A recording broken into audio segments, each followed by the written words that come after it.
Ethical judgement is correct. Ethical ജഡ്ജ്മെൻറ്റിനൊരു കാര്യമുണ്ട്. ഏത് ശരി, അതൊരു ഹ്യൂമൻ, ഇനി എന്തായി വന്നാലും അതൊരു ഹ്യൂമന് റിപ്ലേസ് ചെയ്യാൻ പറ്റാത്തൊരു പറ്റും. ഡ്രസ്സിങ് ചെയ്യണത് എങ്ങനെയാ, നമ്മുടെ അറ്റയർ എങ്ങനെയാ എന്ന് പറയണത് പോലും ഒരു സ്കില്ലാണ്. Grooming matters. Guys, grooming matters അതൊരു സ്കില്ലാണ്. നമ്മൾ പറയുന്ന ഏത് കാര്യം അത് തെറ്റായാലും ചെറിയ കുട്ടികൾ എന്തായും അതാണ് ശരി എന്ന് പറഞ്ഞെടുക്കും. നമ്മൾ പറയുന്ന ഓരോ വേർഡ് ആവട്ടെ, ഒരു മിസ്ഇൻഫർമേഷൻ ഒരു കുട്ടിക്ക് പോവുകയാണെങ്കിൽ മേ ബി അതായിരിക്കും ആ കുട്ടിയുടെ ഫസ്റ്റ് ഇൻഫർമേഷൻ. അവിടെ we have to be careful whatever comes out, whatever we teach. ജോബിന് ഓക്കെ AI ഉണ്ട്, അത് മാത്രം വെച്ചിട്ട് മതി ഒരു ഡെസിഷൻ മേക്കിംഗ്. AI പറഞ്ഞ ഡെസിഷൻ നമുക്ക് എടുക്കാൻ പറ്റും. You should know to decide. AI use ചെയ്യണം. AI ഡ്രിവൻ വേൾഡ് ആണ് ഇപ്പോഴത്തെ എറ. ഇസ് AI വേവ് ആണ്. അടുത്ത് AGI, ASI, നമ്മൾ അടുത്ത ലെവൽസ് വന്നാലും decision making is with us. ഇപ്പോൾ എഡ്യൂക്കേഷൻ കഴിഞ്ഞിട്ട് give some time for the child. നമ്മളിപ്പോൾ അവർ നോക്കേണ്ടത് കുട്ടിക്ക് നല്ല ഹാബിറ്റ്സ് ഉണ്ടോ, കുട്ടിക്ക് നല്ല ബിഹേവിയർ ഉണ്ടോ, അവന് ഗ്രോത്ത് മൈൻഡ് സെറ്റ് ഉണ്ടോ, ബാക്കി സ്കിൽസ് ഡെവലപ്പ് ചെയ്ത് പോവാം. So as a parent panic ആവരുത്, rather than to support your child. Dressing ചെയ്യണത് എങ്ങനെയാ, നമ്മുടെ അറ്റയർ എങ്ങനെയാ എന്ന് പറയണത് പോലും ഒരു സ്കില്ലാണ്. Definitely grooming matters. നമ്മളെ ഗ്രൂമിങ് മാറ്റേഴ്സ് അതൊരു സ്കില്ലാണ്. നമ്മളെ പോലും നന്നായിട്ട് വെക്കാത്ത ഒരാളെ വിശ്വസിച്ച് ഒരു ഡിപ്പാർട്ട്മെന്റ്, ഒരു ഓർഗനൈസേഷൻ എങ്ങനെ ഏൽപ്പിക്കും? യു ഡോണ്ട് ആ ഒരു എഫേർട്ട് പോലും. എൻ്റെ മുടി നന്നായിരിക്കണം, എൻ്റെ ഡ്രസ്സ് ഞാൻ ഡെയിലി അയൺ ചെയ്തിടണം, അത് വളരെ നിർബന്ധമല്ലേ? എൻ്റെ ഡ്രസ്സേ ഞാൻ അയൺ ചെയ്യത്തില്ല, എൻ്റെ തിങ്സ് ഭയങ്കര സ്കാറ്റേഡ് ആയിട്ടില്ല, ഞാൻ ഒരു ഓർഗനൈസേഷൻ എങ്ങനെ എന്നെ വിശ്വസിച്ച് തരും? ഞാൻ അത് നന്നായിട്ട് നോക്കും. ഏത് റോൾ ആവട്ടെ, any role for that matter, every role has a value. ഒരു റെസ്പോൺസിബിലിറ്റി ഉണ്ട്. It is not a duty, it is a responsibility. അത് ഞാൻ അതിന് പോലും എന്നിൽ ഞാൻ എഫേർട്ട് ഇട്ടില്ലെങ്കിൽ ഞാൻ പിന്നെ വേറെ ആരിലിടും? So grooming really matters. It's very important for me. Okay, അതൊരു എന്താ പറയുക, ഒരുപാട് പേർക്ക് ഒരു പുതിയ അറിവായിരിക്കും ഗ്രൂമിങ് ഒരു സ്കില്ലാണ് എന്നുള്ളത്. നമ്മൾ ബേസിക്കലി സ്കില്ല് എന്ന് പറയുമ്പോൾ ഈ കമ്മ്യൂണിക്കേഷനാണ്, അല്ലെങ്കിൽ വലിയ വലിയ എടുത്ത പൊങ്ങാത്ത പ്രയോഗങ്ങളൊക്കെ സ്കില്ലായിട്ട് നമ്മൾ കണക്കാക്കാറുള്ളൂ. വളരെ ബേസിക്കായിട്ട് ഇങ്ങനെ കുറച്ച് കാര്യങ്ങളുണ്ട് എന്നുള്ളത് അവെയറായിരിക്കുക. ഇതൊക്കെ നമ്മൾ ഒരു സ്ഥലത്ത് പോകുമ്പോഴായിരിക്കും നമുക്ക് ആവശ്യം വരിക. ബാക്ക് ടു എഡ്യൂക്കേഷൻ എന്നുള്ളൊരു ഫീൽഡിൽ ഇപ്പോൾ മാം ഒരുപാട് നാൾ സ്കൂൾ ലെവൽ ആണ് പഠിപ്പിച്ചിട്ടുള്ളത്. സ്കൂളിലെ കുട്ടികളെ ഹാൻഡിൽ ചെയ്യുന്നുണ്ട്. ഇപ്പോൾ കുറച്ചും കൂടെ ഗ്രോൺ അപ്പ് ആയിട്ടുള്ള കുട്ടികളെയും ഹാൻഡിൽ ചെയ്യുന്നുണ്ട്.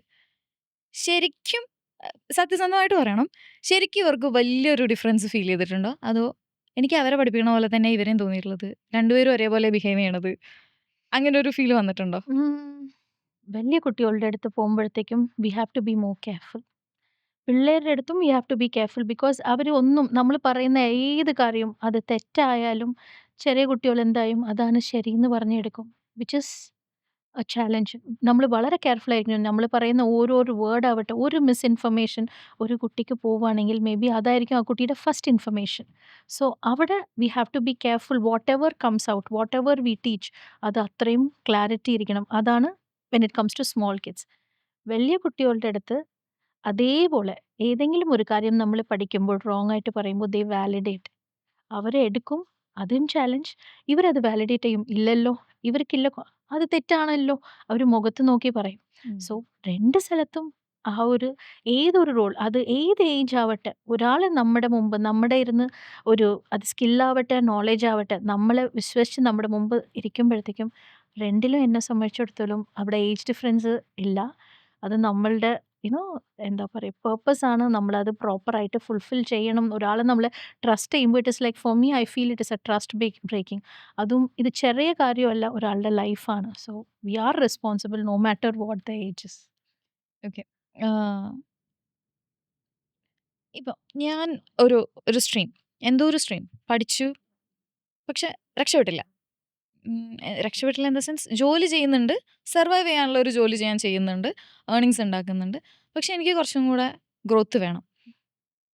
അതിന് ഞാൻ ഇപ്പോൾ ഇപ്പം സ്കിൽ വേഴ്സിറ്റിയിലായതുകൊണ്ട് സ്കിൽ വേഴ്സിറ്റിയിൽ ഞാൻ വന്നു കഴിഞ്ഞാൽ എനിക്ക് എന്താ അവിടെ നിന്ന് തരിക? ഞാൻ ഓൾറെഡി എനിക്കൊരു ഡിഗ്രി ഉണ്ട്, ഞാൻ PG കഴിഞ്ഞു, എനിക്കിപ്പോൾ അത്യാവശ്യം കുഴപ്പമില്ലാത്തൊരു ജോലിയുണ്ട്, നല്ലൊരു ഏർണിങ്സ് ഉണ്ട്. ഞാൻ അവിടെ വന്ന് പഠിക്കാൻ തീരുമാനിച്ചു കഴിഞ്ഞാൽ അവിടെ നിന്ന് എനിക്ക് എന്താ തരിക? പറഞ്ഞ പോലെ ആ ഡിഗ്രി ഇപ്പോൾ എൻട്രി ലെവലിലുള്ള പേഴ്സൺ ആയിരിക്കാം. He got into the job, is earning. പക്ഷേ ഒരു വർഷം മുമ്പ് ഉണ്ടായിരുന്ന സ്കിൽഡ് ആണോ ഇപ്പോൾ ആവശ്യമില്ല. ഡൊമെയിൻ ആവട്ടെ, ഇല്ലെങ്കിൽ every day new thing is coming up. അതെ. അപ്പോൾ ലേണിംഗ് ഏറ്റവും ഇമ്പോർട്ടൻറ്റ്. ഞാൻ ഒരു സ്കിൽ പറയും, ഔട്ട്ഡേറ്റേ ആവത്തില്ല. എപ്പഴും ആവശ്യമില്ല. വേറെ ഏത് സ്കില്ലില്ലെങ്കിലും 2 സ്കിൽ പറയും. ഒന്ന് ഡെഫിനറ്റ്ലി അഡാപ്റ്റബിലിറ്റി, 2 ലേണിംഗ്. ലേണിംഗും ഒരു സ്കിൽ തന്നെയാണ്. സോ നമ്മളൊരു ജോലി കിട്ടി എന്ന് പറഞ്ഞ് വളരെ സാറ്റിസ്ഫൈഡ് അങ്ങനെ ഞാൻ ഉണ്ടായിരുന്നെങ്കിൽ, ഞാൻ പഠിച്ച കാര്യമാണോ ഞാനിപ്പോൾ വർക്ക് ചെയ്യുന്നത്? Definitely not. You have to every day learning. അപ്പോൾ വർക്കിംഗ് ആൾക്കാര് ഇപ്പോൾ ഇതൊക്കെ മതി എന്ന് പറഞ്ഞ് പോവാണെങ്കിലും ആഫ്റ്റർ 5 ഇയേഴ്സ് അവര് ഓർഗനൈസേഷൻ നമ്മളെ മതിയാക്കും. സോ ഡെഫിനറ്റ്ലി നമ്മൾ സ്കിൽ ബിൽഡ് ചെയ്യണം. വർക്കിംഗ് ആൾക്കാർക്ക് നമുക്ക് ഓൺലൈൻ സെഷൻസ് ഉണ്ട്. ഈവനിംഗ് അവർക്ക് പാർട്ടിസിപ്പേറ്റ് മീൻസ് ക്ലാസ്സസ് അറ്റൻഡ് ചെയ്യാൻ പറ്റും. So learning never stops and with proper guidance എവിടെ ഇരുന്നും ലൈഫ് സ്റ്റാർട്ട് ചെയ്യാം. എവിടെ ഇരുന്ന് നമ്മൾ ഒരേ പ്ലാനിൽ ലൈഫ് പോകണമെന്നുമില്ല. So Skillversity caters lots of working people, professionals, even outside ഓവർസീസിലുള്ള ആൾക്കാർ പോലും നമ്മുടെ സ്റ്റുഡൻസ് ആയിട്ടുണ്ട്. ഓക്കെ. യെസ്. അപ്പോൾ എല്ലാവർക്കും വേണ്ടി തുറന്നു വെച്ചിരിക്കുന്ന ഒരു പ്ലാറ്റ്ഫോമാണ്. Anybody okay. Who's interested to upgrade themselves skill അതാണ് വേണമെന്ന് അതാണ് ആഗ്രഹിക്കുന്ന വേണ്ടത്. എല്ലാവർക്കും തുറന്നു വെച്ചിട്ടുണ്ട്. ഇൻട്രസ്റ്റ് ഉണ്ടായിരിക്കണം യെസ്. എന്നുള്ളതാണ് അതൊന്ന് ഫസ്റ്റ്. മാത്രമേ ഉള്ളൂ. ഓക്കെ. ഇപ്പം എഐ ഒക്കെ വരുന്ന സമയത്ത് ഇപ്പം നമുക്ക് സ്കില്ല് ഡെവലപ്പ് ചെയ്യാൻ വേണ്ടിയിട്ട് ഇഷ്ടംപോലെ പ്ലാറ്റ്ഫോമാണ്. ഇപ്പോൾ ഒരു ലാംഗ്വേജ് പഠിക്കണമെങ്കിൽ നമുക്ക് ശരിക്കും ഒരു ബുക്ക് നോക്കേണ്ട കാര്യമില്ല. ചാറ്റ്ജിപിറ്റിനോട് ചോദിച്ചു കഴിഞ്ഞാൽ എല്ലാം എല്ലാം നമുക്ക് പഠിക്കാൻ പറ്റും. അപ്പോൾ അങ്ങനെയുള്ളൊരു അവസരത്തിൽ ഒരു ജോബിന് വേണ്ടിയിട്ട് അല്ലെങ്കിൽ ഒരു ജോബിന് വേണ്ടി മാത്രം നമ്മളിങ്ങനെ ഒരു സ്കില്ല് ഡെവലപ്പ് ചെയ്യണോ എന്നൊരു ചോദ്യം നമുക്ക് തന്നെ ചോദിക്കാമല്ലോ. ജോബിന് ഓക്കെ എഐ ഉണ്ട്. അത് മാത്രം വെച്ചിട്ട് മതിയോ? ഒരു ഡെസിഷൻ മേക്കിംഗ് എഐയോട് പറഞ്ഞാൽ എഐ പറഞ്ഞ ഡെസിഷൻ നമുക്ക് എടുക്കാൻ പറ്റുമോ? ഇല്ല. You should know to decide. അതിന് ശരിയേത് എഐ യൂസ് ചെയ്യണം. എഐ ഡ്രിവൻ വേൾഡ് ആണ്. ഇപ്പോഴത്തെ എറ ഇസ് എഐ. എഐ വേവ് ആണ്. അടുത്ത് എജിഐ, എഎസ്ഐ നമ്മൾ അടുത്ത ലെവൽസ് വന്നാലും decision making is with us. അതും എമോഷണലി എടുക്കുന്ന ഒരു കാര്യം. സോ ഡെഫിനറ്റ്ലി ഡെവലപ്പ് ചെയ്യണം. ഇപ്പോൾ എഐ വന്നാലും ഒരിക്കലും മാറാൻ പോകുന്നില്ല ഈ ഒരു സ്കില്ല്. ഈ ഒരു സ്കില്ല് മനുഷ്യനെ കൊണ്ട് മാത്രമേ പറ്റുള്ളൂ. എമോഷണലി അണ്ടർസ്റ്റാൻഡിങ് ഒരു ജഡ്ജ്മെന്റ് എഐക്ക് ജഡ്ജ് ചെയ്യാൻ പറ്റില്ലല്ലോ. അതില്ല. Ethical judgement. Judgement is correct. Ethical ജഡ്ജ്മെന്റിന് ഒരു കാര്യമുണ്ട്. ഏത് ശരി എന്ന് പറയുന്നത് അതൊരു ഹ്യൂമൻ, ഇനി എന്ത് എഐ വന്നാലും അതൊരു ഹ്യൂമന് റിപ്ലേസ് ചെയ്യാൻ പറ്റാത്തൊരു പറ്റില്ല. സോ കേസാണ്. Ethical judgement is one thing I would say. അത് എന്നും അതൊരു ഹ്യൂമനെ കൊണ്ട് മാത്രമേ പറ്റൂ. ഇപ്പോൾ +2 കംപ്ലീറ്റ് ചെയ്ത അത്യാവശ്യം തരക്കേടില്ലാത്തൊരു മാർക്കൊക്കെ വാങ്ങിയ ഒരു സ്റ്റുഡൻറ്റ് ആൾക്ക് എന്തായാലും കയറിപ്പോവാൻ പറ്റുമായിരിക്കും. എഡ്യൂക്കേഷൻ വൈസ് അക്കാഡമിക് വൈസ് കയറിപ്പോവാൻ പറ്റുമായിരിക്കും. ഇനി ഞാൻ പഠിക്കണോ എന്നും ഒരു സൈഡ് ഉണ്ടാകും. +2 എനിക്ക് കുഴപ്പമില്ല, ഞാൻ എൻ്റെ ഒരു ജോലിക്ക് കയറാം എന്നുള്ളൊരു mind set 2 category of students ആണ്. ഒരാൾ ഓക്കെ ഞാൻ +2 കഴിഞ്ഞു, ഞാൻ പഠിച്ച് എവിടെയോ പോവും. മറ്റേ ഇല്ല എനിക്ക് ജോലി മതി, പഠിച്ചങ്ങനെ പോകണമെന്നില്ല എന്നുള്ളൊരു രീതിയിലേക്ക് ചിന്തിക്കുന്ന 2 പേര്. ഇവർ 2 പേരെ ഞാൻ കൊണ്ടുവന്ന് നിർത്തി കഴിഞ്ഞാൽ ഈ 2 പേരോടും ഓരോ കാര്യങ്ങൾ പറയണം. എന്തായിരിക്കും പറയാ? പഠിക്കുന്നത് നല്ല കാര്യമാണ്. ഞാനും കുറേ ഡിഗ്രീസ് മേടിച്ചിട്ടുണ്ട്. പക്ഷെ വീണ്ടും അത് എംപ്ലോയബിലിറ്റിക്കുള്ള പഠിത്തമാണോ എന്നുള്ളത് ഫസ്റ്റ് 2 പേരോട് ചോദിക്കാനുണ്ട്. മീൻസ് ആ പഠിച്ചു പോകുന്ന ആളോട്. പഠിത്തം ഇന്ന് നമ്മൾ ഫുൾ ടൈം പോയി 3 ഇയേഴ്സ്, 5 ഇയേഴ്സ് ഒരു സ്ഥലത്ത് പഠിക്കേണ്ട കാര്യമില്ല.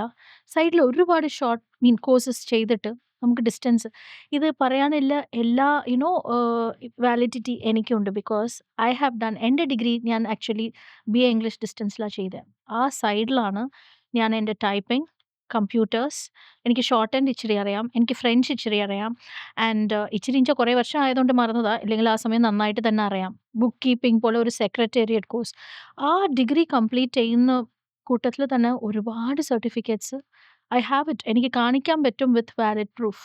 സോ എഡ്യൂക്കേഷൻ തീർച്ചയായിട്ടും ഒരാളുടെ ഇഷ്ടമാണെങ്കിൽ അത് പഠിച്ചു പോകാം. പക്ഷെ അതിൻ്റെ കൂടെ നമ്മൾ ജോബിന് കോൺട്രിബ്യൂട്ട് ചെയ്യുന്ന സർട്ടിഫിക്കറ്റ്സ് തീർച്ചയായിട്ടും വേണം. അത് പഠിച്ചു പോകുന്ന ആളോട്. ഇനി +2 ഇപ്പോൾ ഒരുപാട് കോമ്പറ്റിറ്റീവ് വേൾഡിലാണ്.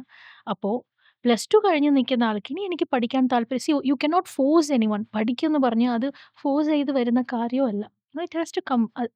അപ്പോൾ ആ പേഴ്സണ് നമ്മളെ എത്രയും പെട്ടെന്ന് ഭംഗിയായിട്ട് എംപ്ലോയബിൾ ആക്കാന്നുള്ളതാണ്. അപ്പോൾ എഡ്യൂക്കേഷൻ ഇപ്പോഴല്ല, എപ്പോഴും തന്നെ ഒരാൾക്ക് സ്കില്ലുണ്ടെങ്കിൽ ഞാനൊരു എക്സാമ്പിൾ പറയാം. എൻ്റെ അച്ഛനൊരു അനിയനുണ്ട്. ഈ പാസ്ഡ് അവേ. ആള് 10th 6 പ്രാവശ്യം ഫെയിൽ ചെയ്തു. പണ്ട് എസ്എസ്എൽസി ആണ്. In 1970s. അങ്ങനെ അന്നത്തെ തമിഴ്നാട് ബോർഡ് പുള്ളിക്കൊരു ലെറ്റർ എഴുതി. 6 പ്രാവശ്യം ഫെയിൽ ചെയ്ത് പാസ്സാവാനുള്ള ഇതൊന്നുമില്ലേ idea. So he wrote a letter back to them. എൻ്റെ പൈസ, എൻ്റെ സമയം, എനിക്ക് തോന്നുമ്പോൾ ഇറ്റ് ഹാപ്പൻഡ്. എനിക്ക് തോന്നുമ്പോൾ ഞാൻ ക്ലിയർ ചെയ്യുമെന്ന് പറഞ്ഞ് ആളെഴുതി. പിന്നെ 2, 3 പ്രാവശ്യം എഴുതിയിട്ടാ തോന്നുന്നു എസ്എസ്എൽസി അന്ന് പിയുസി കാലമാണ്. പിയുസി കഴിഞ്ഞ് ഈ retired as Canara bank manager. Canara ബാങ്കിലാണ് കേറിയ വർക്ക് ചെയ്തത്. അത് മാത്രമല്ല he got the best employee award. Cashier he was a best cashier because ഭയങ്കര ക്വിക്ക്. അന്ന് ഈ നോട്ട്സ് കൗണ്ട് ചെയ്യാനൊന്നും മെഷീൻ ഇല്ല. So he used to count. പുള്ളിയുടെ കൗണ്ടറിൽ ക്യൂ അങ്ങനെ വലുതായിട്ട് ഉണ്ടാവില്ല. സോ വാട്ട് ഹെൽപ്ഡ് ഹിം ഇപ്പൊ നോക്കിക്കഴിഞ്ഞാൽ 6 പ്രാവശ്യം 10th ഫെയിലായ ആള് കാനറ ബാങ്കിന്റെ മാനേജറായിട്ട് ഇറങ്ങി. അവിടെ ദാറ്റ് സ്കിൽ, പുള്ളിയുടെ ഹാൻഡ് റൈറ്റിംഗ്, പുള്ളിയുടെ കമ്മ്യൂണിക്കേഷൻ, ഹിസ് കോൺഫിഡൻസ് അടിപൊളിയാണ് പുള്ളി. So that's what. അപ്പോൾ ഇതല്ല എന്നും സ്കിൽ ഉണ്ടായിരുന്നിട്ടുണ്ട്. നമ്മളറിയാൻ ഇച്ചിരി വൈകിപ്പോയെന്നേ ഉള്ളൂ. സ്കിൽ നമ്മൾ കൂടുതൽ എത്ര റാങ്കിൽ തന്നെ ഓടി. ഇപ്പോഴാണ് കുറച്ച് നമുക്ക് ആ ഒരു തിരിച്ചറിവ് ഇല്ല. സ്കില്ലാണ് ആവശ്യം നമ്മൾ വരുന്നത്. പക്ഷെ always skill is something. Any skill four that matter in job never gets outdated. പിന്നെ അതുപോലെ നമ്മുടെ സൊസൈറ്റിയിൽ ഒരുപാട് പാരൻസ് ഭയങ്കര ടെൻഷനാണ്. കുറേ സിറ്റുവേഷൻസ് ഉണ്ട്. അതിലൊന്ന് ഇതാണ്, എൻ്റെ മോൾ ഇത്രയും പഠിച്ചു, എൻ്റെ മകൻ ഇത്രയും പഠിച്ചു, പക്ഷേ ചെറിയ ജോലിയാ. അതെപ്പോഴും ഒരുപാട് പാരൻസ് അങ്ങനെ പറയുന്ന അവരുടെ ഒരു ഡിസ്കഷനിൽ വരുന്നൊരു ടോപ്പിക്കാണ്.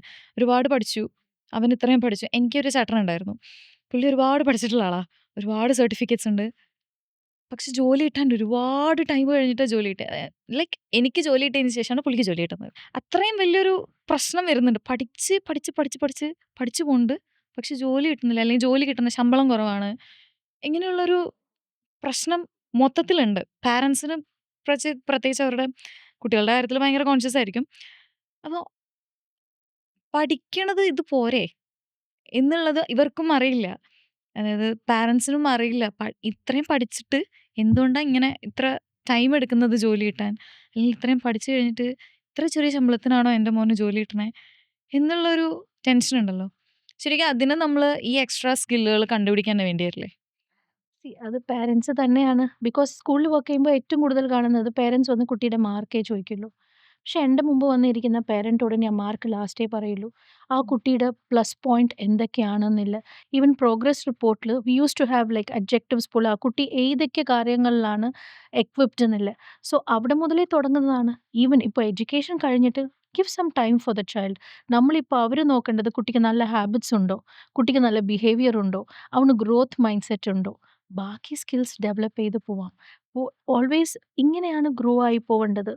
ഡയറക്ട്ലി നമ്മൾ മോളിൽ പോയി കഴിഞ്ഞാൽ ഈ പറയുന്ന പോലെ the fall also will be high because you do nuances ഒരു ജോബിൻ്റെ ഒരിക്കലും അറിയാൻ പറ്റില്ല. So as a parent panic ആവരുത്. Rather than that support your child.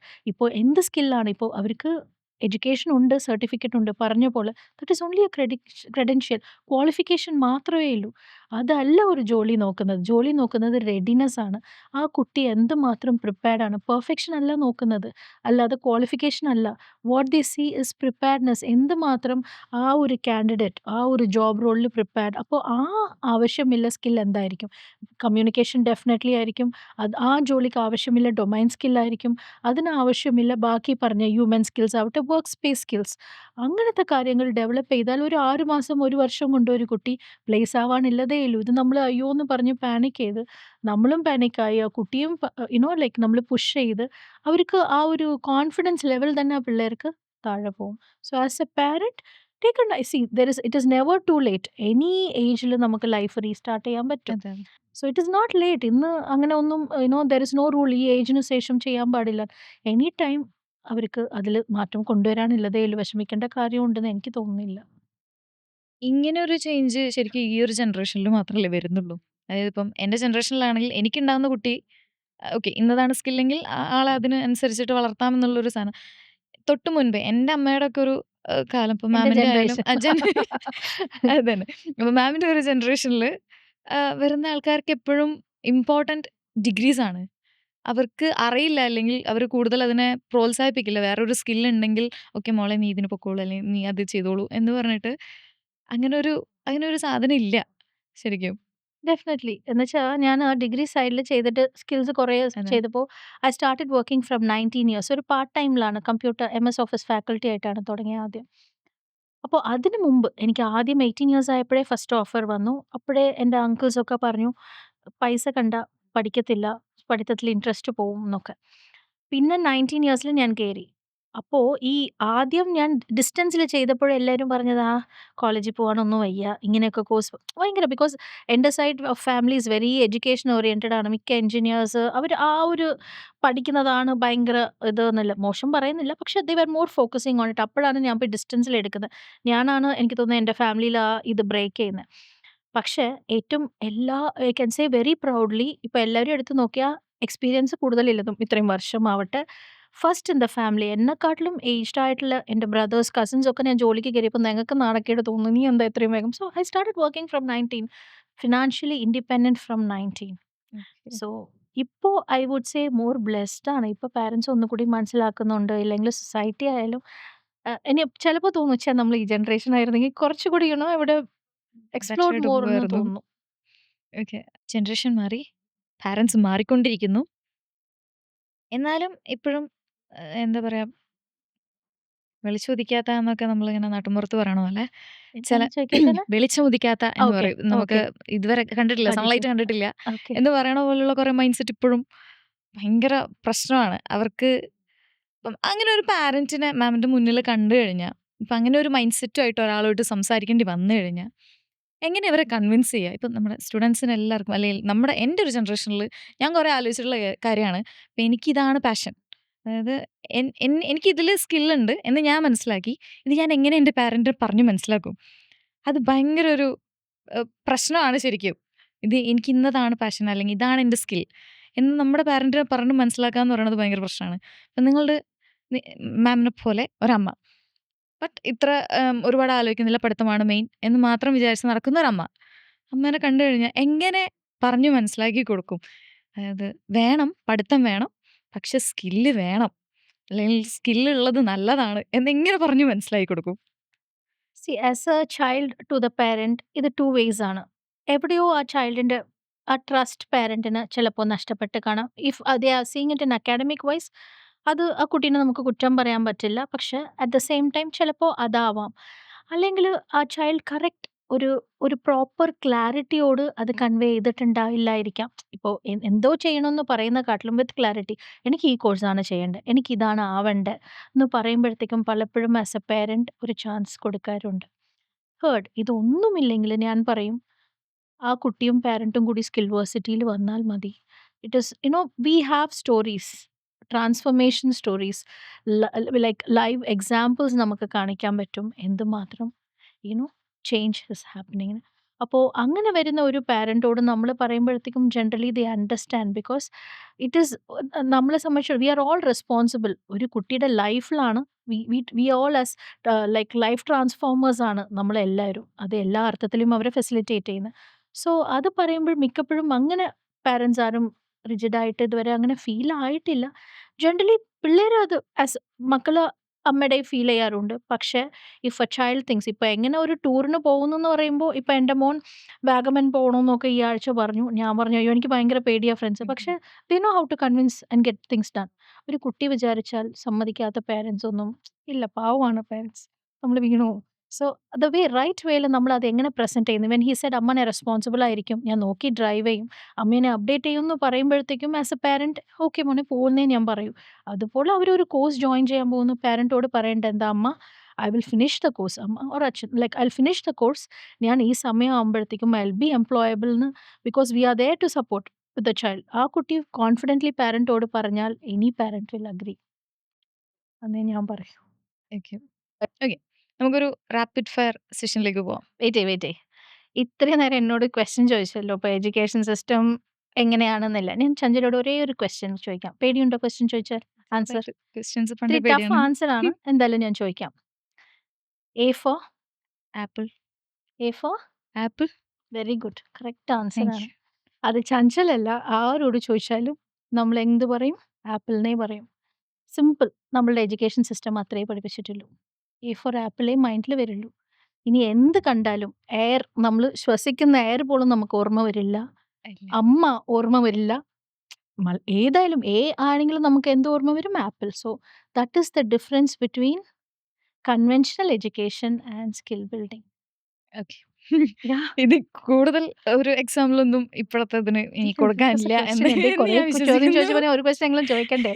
Easy ആയിട്ടാണ് ചോദിച്ചത്. ഓക്കെ. ഞാൻ പറയണ സെന്റൻസ് കംപ്ലീറ്റ് ചെയ്യുക. അത്രേ ഉള്ളൂ. ദൈവമേ! Okay. The most under rated career skill is underrated career skill adaptability. Okay. എന്തെങ്കിലും എക്സാമ്പിൾ ആയിട്ട് എന്തെങ്കിലും പറയാനുണ്ടെങ്കിൽ അതും കൂടെ ചേർക്കാം. ഇല്ല സിറ്റുവേഷൻസിൽ ഇപ്പോൾ ഒരു പാരന്റ് ആവട്ടെ, അമ്മ എനിക്ക് അവിടെ പോയി മീൻകറി കിട്ടിയില്ല എന്ന് പറഞ്ഞാൽ കുഴപ്പമില്ല മോനെ വന്നോളൂ എന്ന് പറയും. പക്ഷെ അവിടെ അഡാപ്റ്റ് ആയി നിൽക്കാനൊന്നും പറയില്ല. സോ അത് അണ്ടർറേറ്റഡ് എന്ന് തോന്നിയിട്ടുണ്ട്. Okay. One skill everyone should learn early. നേരത്തെ പഠിച്ചാൽ നന്നായിരുന്നു എന്ന് തോന്നിയോ? ലേണിംഗ് സ്കിൽ തന്നെയാണ്. എന്താ പഠിക്കുന്നതെന്നുള്ളതിൽ ഒരു ക്ലാരിറ്റിയോട് ലേണിംഗ് തന്നെ ഞാൻ പറയും. Okay. The most valuable skill in interviews. How you present your self, the presentation skill is very important. നമുക്ക് എന്തറിഞ്ഞാലും അത് നന്നായിട്ട് ആർട്ടിക്കുലേറ്റ് ചെയ്യാൻ പറ്റിയില്ലെങ്കിൽ doesn't make sense. Okay. The safest long term skill for any one. One is communication എന്ന് പറയും. നമുക്ക് നന്നായിട്ട് communicate ചെയ്യാൻ പറഞ്ഞെങ്കിൽ എവിടെയും പിടിച്ചു നിൽക്കാൻ പറ്റും. One skill I wish I had learned earlier in my academic journey. To voice out my opinion. Because initially ഒക്കെ കുറേ കാര്യങ്ങൾ ഇപ്പം ഞാൻ ബോൾഡ് കോൺഫിഡൻ്റ് ആയിട്ട് പറയുന്നില്ല ഇതെല്ലാം പാടില്ല ഇല്ല ഇത്. പക്ഷെ ഇത്ര കോൺഫിഡൻസ് വിത്ത് വോയിസ് എനിക്ക് പറയാനായിട്ട് സ്റ്റാർട്ടിങ് ഉണ്ടായിരുന്നിട്ടില്ല. Okay. The most ignored but important skill. Self discipline, self leadership. More than self discipline I would say self leadership is ignored. അതാണ് ഗ്രൂമിംഗ് ബോളും അതിനകത്ത് വരുന്ന ഒരു കാര്യം തന്നെയാണ്. Okay. One habit that silently builds success. Again I would say learning consistently every day. ഒരു എന്തെങ്കിലും ഒരു കാര്യം ലേണിംഗ് എന്ന് പറഞ്ഞാൽ അഗെയിൻ സബ്ജക്ട് ബേസ്ഡ് അല്ല, ഏതെങ്കിലും ഒരു പുതിയ കാര്യം consistently if you do every day that will definitely bring success. എന്തെങ്കിലും എപ്പോഴും പഠിച്ചുകൊണ്ടേയിരിക്കുക എന്നുള്ളതാണ്. പഠിക്കുന്നതെന്ന് പറയുന്നത് doesn't mean it has to be academic അങ്ങനെ ബുക്സ് ആവണമെന്നില്ല. ഏതൊരു കാര്യം ഒരു ഇൻഫർമേഷൻ ആവട്ടെ, ഏതെങ്കിലും റിലേറ്റഡ് ടു വേൾഡ് ആവട്ടെ, നേച്ചർ ആവട്ടെ, എനിത്തിങ് ദാറ്റ് യു നോ നമ്മളുടെ ബ്രെയിൻ ഇച്ചിരി എക്സസൈസ് ഡെയിലി കൊടുക്കുന്നത് ഭയങ്കര നല്ലതായിരിക്കും. Okay. Okay. Last question. One skill that never become outdated. Adaptability തന്നെ. അത് ഉണ്ടെങ്കിൽ ഏത് സിറ്റുവേഷനിലും പിടിച്ചു നിൽക്കാം. സോ ഞാൻ എപ്പോൾ ചോദിച്ചാലും പറയും അഡാപ്റ്റബിലിറ്റി, കമ്മ്യൂണിക്കേഷൻ, ലേണിംഗ് ഇത് മൂന്നും നന്നായിട്ട് പോവുകയാണെങ്കിൽ സക്സസ് വരുന്ന from my experience I can say. So നമ്മൾ കഴിഞ്ഞോ? നമ്മുടെ പോഡ്കാസ്റ്റ് എൻഡ് ചെയ്യാൻ പോവാണ്. ഓക്കെ, അപ്പോൾ താങ്ക് യു. നമ്മളിപ്പോൾ സിലബസിലില്ലാത്ത ഒരുപാട് കാര്യങ്ങൾ സംസാരിച്ചു. സോ ഓക്കെ, എൻ്റെ പ്രായത്തിലുള്ളതും ഇനി വരാൻ പോകുന്ന ആൾക്കാർക്കും ഒരുപാട് കാര്യങ്ങൾ ഇപ്പോൾ മനസ്സിലായിട്ടുണ്ടാകുമെന്ന് ഞാൻ വിചാരിക്കുന്നു. നമ്മൾ ഒരിക്കലും സ്വപ്നത്തിൽ പോലും ഗ്രൂമിങ് ഒരു സ്കില്ലാണെന്ന് ഉള്ളത് പോലും അറിയാത്ത ഒരുപാട് പേരുണ്ടാവും. അപ്പോൾ അവർക്കൊക്കെ ഭയങ്കര യൂസ്ഫുൾ ആയിട്ട്. എനിക്കറിയില്ലായിരുന്നു ഗ്രൂമിങ് ഒരു സ്കില്ലാണെന്നുള്ളത്. നമ്മൾ ഡ്രസ്സ് ചെയ്ത് പോകുമ്പോൾ അതൊരു സ്കില്ലാണ് എന്നുള്ളത് ഇല്ല, അത് ആർക്കും underrated. അറിയില്ല. അങ്ങനെ കോൺഷ്യസ് ആവണ കാര്യമല്ല. Okay, whatever. ഫൈനലി ഇപ്പോൾ ഒരു റൈറ്റ് പാത്ത് പഠിച്ചു കഴിഞ്ഞ് അല്ലെങ്കിൽ പഠിക്കുമ്പോൾ ഇതാണ് എൻ്റെ പാത്ത് എന്ന് ചൂസ് ചെയ്യാൻ പറ്റാതെ ഇരിക്കുന്ന സ്റ്റുഡൻസ് എന്നെ പോലുള്ള കുട്ടികളോട് എന്ത് പറയും? അങ്ങനെ ഒരു റൈറ്റ് പാത്തിന് സ്റ്റാർട്ടിങ് ആർക്കും തന്നെ കിട്ടില്ല. You will find the path. So ഒരേ സ്ഥലത്ത് നിൽക്കാതെ മൂവ് ചെയ്യാൻ തുടങ്ങുക. Don't be stagnant. So as you move clarity നമുക്ക് സ്റ്റാർട്ട് ചെയ്താലേ വരും. ഞാൻ ഇവിടെ ഇരുന്നിട്ട് അയ്യോ എൻ്റെ പാത്ത് ഏതാന്ന് പറഞ്ഞാൽ universe will not bring it to me. So start moving, start ചെയ്യൂ. So automatically the path will unfold. നമ്മൾ തുടങ്ങുന്നത് തന്നെ ആയിരിക്കില്ല, നമ്മളെ ദ ജേർണി ഇറ്റ് കണ്ടിന്യൂസ്. നമ്മൾ ഡിഫറെൻറ്റ് ടേൺസ് എടുക്കും. സോ അങ്ങനെ സ്റ്റാർട്ട് ചെയ്യൂ. Then we will see how it അതിലെങ്ങനെ നമ്മൾ അപ്ഗ്രേഡ് ചെയ്യാൻ പറ്റും എന്നുള്ളത് ഞാൻ പറയൂ. അല്ലാതെ നമ്മൾ ഫിക്സ് ചെയ്ത് പോകുന്നത് തന്നെ ആയിരിക്കണമെന്നില്ല. ബട്ട് വേസ്റ്റ് ചെയ്യരുത്. Because S set time is very precious. അപ്പോൾ ഓരോരോ കാര്യങ്ങൾ വരുമ്പോഴത്തേക്കും നമുക്ക് പിന്നെ ഭയങ്കര ഗ്യാപ്പായ പോലെ തോന്നിപ്പോകും. So that is a one thing. And I really enjoyed I enjoy the questions. എന്ന് വെച്ചാൽ ചോദിക്കുമ്പോഴത്തേക്കും എനിക്കും എന്നിലോട്ടും കുറേ ക്വസ്റ്റ്യൻസ് ഉള്ളിലോട്ട് it is coming very Thank you. Nice. Okay, അപ്പോൾ ഓഫ് സിലബസിൻ്റെ എപ്പിസോഡിൽ ഇത്രയും ഇൻഫോർമേറ്റീവ് ആയിട്ട് ഒരുപാട് കാര്യങ്ങൾ പറഞ്ഞു, കുറേ പേഴ്സണൽ കാര്യങ്ങൾ പറഞ്ഞു. അപ്പോൾ എന്നെ പോലുള്ള ഒരുപാട് പേർക്ക് റിലേറ്റ് ചെയ്യാൻ പറ്റുന്ന, പഠിക്കാൻ പറ്റുന്ന ഒരുപാട് കാര്യങ്ങളാണ് പറഞ്ഞിട്ടുള്ളത്. So thank you doctor Brinda Shine.